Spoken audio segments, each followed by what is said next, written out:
Quentin Comard, bonjour. Bonjour. Tu es VP Finance au sein de Ledger. Oui. Tu suis l'entreprise depuis combien de temps? Alors je suis rentré dans l'entreprise il y a 5 ans et ça fait 4 ans maintenant, aujourd'hui à peu près, que je suis directeur financier. Magnifique, c'est bien, au sommet des leaders de la finance. Tu as bien fait de venir. À plusieurs titres d'ailleurs, on va y revenir. Quand tu es rentré, vous étiez combien dans la boîte? On était un peu moins de 100 à peu près. 100. Et là, 600? Là on est 600, exactement. 600.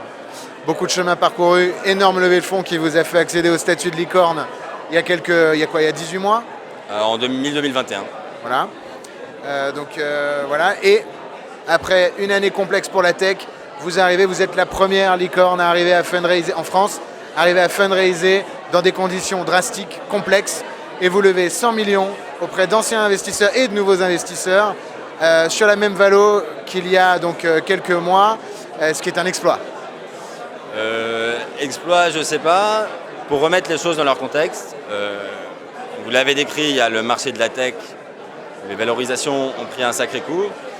Et nous, on a quelque part une double lame avec la crypto, le marché de la crypto qui a souffert en 2022, où toutes les sociétés ont vu leur chiffre d'affaires, leur valo baisser de 50, 60, parfois 80%.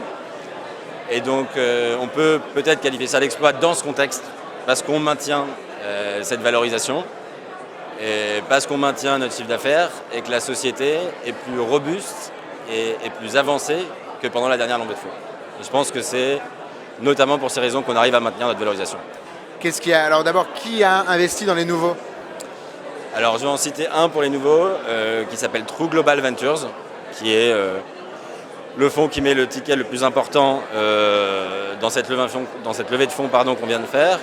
Et on est toujours accompagné par nos actionnaires historiques. Donc il y a Tenti qui était un très gros investisseur de la série C, Molten, Corelia, KT Innovation, les fonds qu'on avait déjà, qui ont tous participé à ce nouveau tour de financement.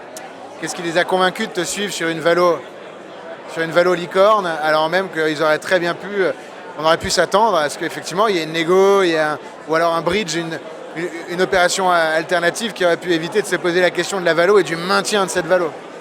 Alors, pour plusieurs raisons que j'ai déjà évoquées, la société est plus forte aujourd'hui qu'en 2021. Les perspectives de croissance avec l'adoption, les nouveaux clients qu'on a eus, les nouveaux produits qu'on va sortir, permet de se projeter plus facilement.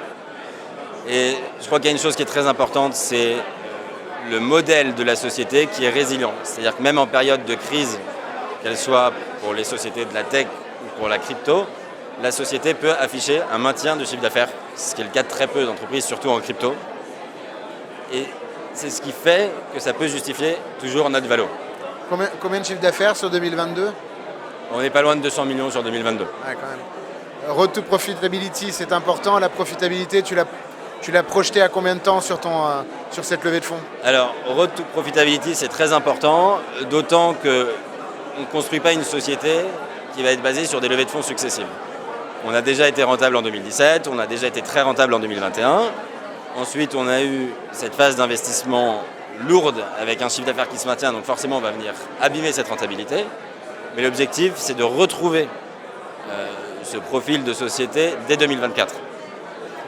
Voilà, on pense que c'est une année encore difficile pour le marché, qu'il soit tech ou crypto encore une fois, que 2024, le ciel devrait s'éclaircir et on sera prêt pour ce moment-là pour retrouver le chemin de la rentabilité.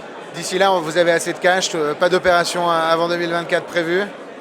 D'ici là, on a du cash pour mener à bien tout ce qu'on veut faire, toute notre roadmap, ce qui était le principal et aussi l'objet de cette levée de fonds, avoir de la visibilité dans des temps qui sont incertains, continuer à développer, continuer à investir. Il ne faut pas avoir peur et se recroqueviller quand il fait mauvais temps. Il faut continuer et quand le soleil revient, c'est un départ lancé et on est en avance. On en profite d'autant plus du soleil. Exactement. Merci beaucoup, Quentin, et bravo pour cette levée de fonds. Merci à vous. Merci beaucoup.